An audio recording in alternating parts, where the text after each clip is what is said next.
If fantasy and romance are what you seek, featuring heroines who aren't quite so meek, with book talk and Instagram full of deceit, simply listen to our podcast, Our Picks of the Week. All right, readers, it has been a short time since I recommended a show rather than a book. And this is not a Korean show. It's a Chinese show. So subtitle required. It is on Netflix. And I started the show probably months ago, could not even get through like the first episode. I'm like, this is dragging. And sometimes, with some shows, it's just like you're not in the right headspace to like pay attention. I read a bunch of reviews. I'm like, okay, I'll give it another shot. Thank God I did, because there was 36 freaking episodes. Holy shit. In this show. I watched them all. Oh my God. I may have fast forwarded through some portions. Yeah.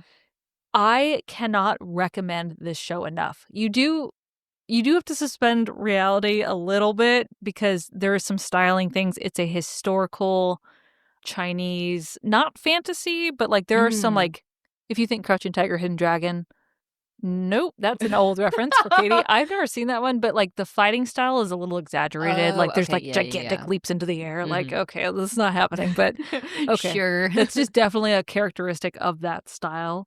So the double has a very different setup. It opens with this woman. She is married to like an academic government worker. He's like a mid-tier government worker. And they have a happy marriage, but her in-laws suck. She's got a sister-in-law and a mother-in-law who really don't like her.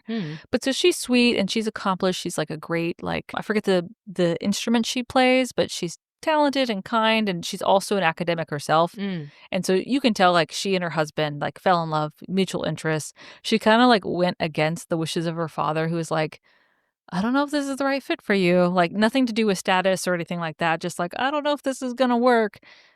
Clue there. And so she's having dinner with her husband and her in-laws one night, and she starts feeling weird. Like her mother and sister-in-law were like, here, have some wine. So she feels some wine and she's like, I'm feeling a little weird. I'm going to go to bed early.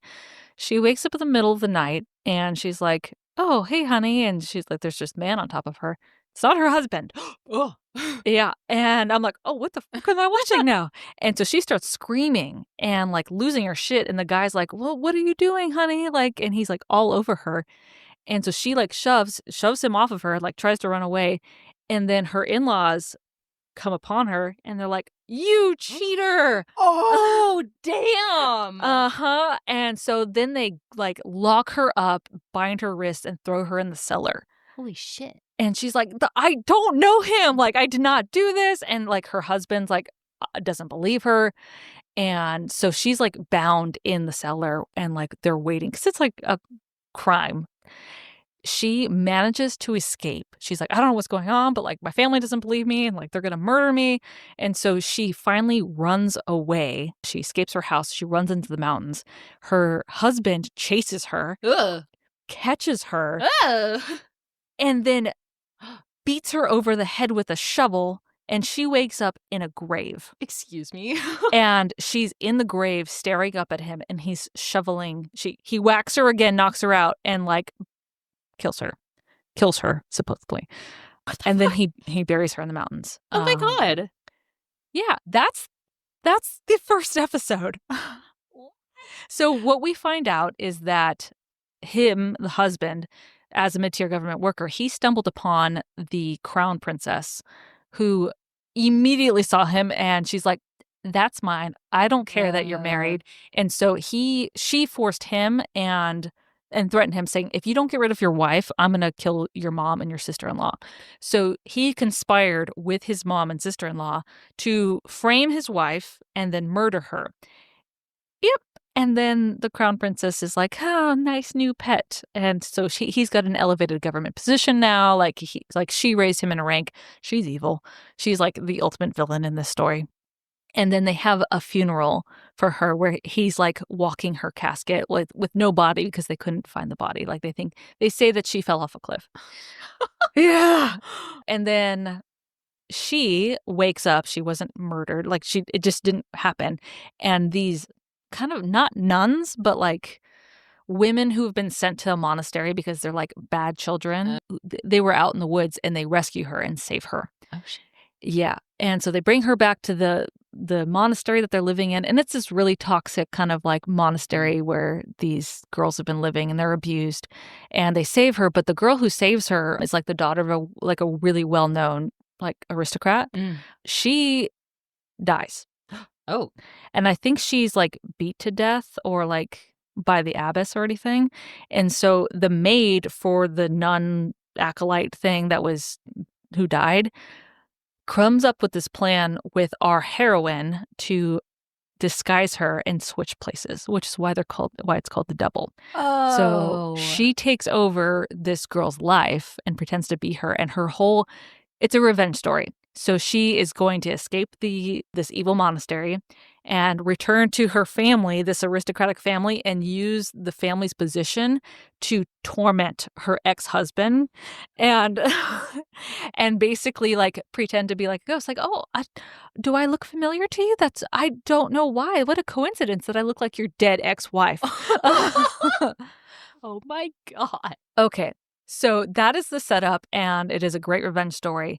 There is this guy, his name is Duke Sue, and he is a badass. Like, he is the brother or cousin to the emperor, and he is the ultimate general, strategist, politician. He is Shivraeth from Crown Duel, meets the poison master from Poison Study. Ooh. If those two main dudes were a character, it would be Duke Sue. I watched every episode because this guy was like waiting. This is Crown Duel, like, come to life. Oh my God. And he has his own motivations or anything, but basically he gets involved in her revenge plan, and he's using her for his own reasons. She's using him for her reasons, and they eventually like fall in love. It is the worst slow burn in the history of shows I've fucking watched, because you don't get anything. You don't get anything except for like brief hand touches and like them helping each other do like their mastermind plan and him saving her from prison and stuff up until like the last episode. I love it so much. It is amazing. Where do I watch this? It is on Netflix. Oh, okay. It's on Netflix. It's called The Double. The nice thing with Chinese dramas is the episodes tend to be shorter. Oh, interesting. They're like 35 to 45 minutes. So you can knock them out a little bit faster. And once you get the rhythm and like the pacing of some of these shows, you can fast forward some of the filler scenes. So you can kind of get through this. I think it took me 4 or 5 days. I did nothing but watch the show. The way that you like set up the premises of some of these TV shows, I am like agog as I watch you. Like, oh my God. Like, this is every romantasy trope that we have read done so well. Like, the interaction between Duke Sue and our girl, like, she's phenomenal. Both actors are phenomenal. Also, there's like a 10 to 11 year age gap between the actors. She's older. Ooh. He's a baby. He's like 23, and I'm like, I felt a little weird about something like that. I'm like, he's amazing, but he's a child. Wow. Because I was wondering if she was like married, then she'd have to be like a little bit older. Yeah. Like, interesting. Yeah.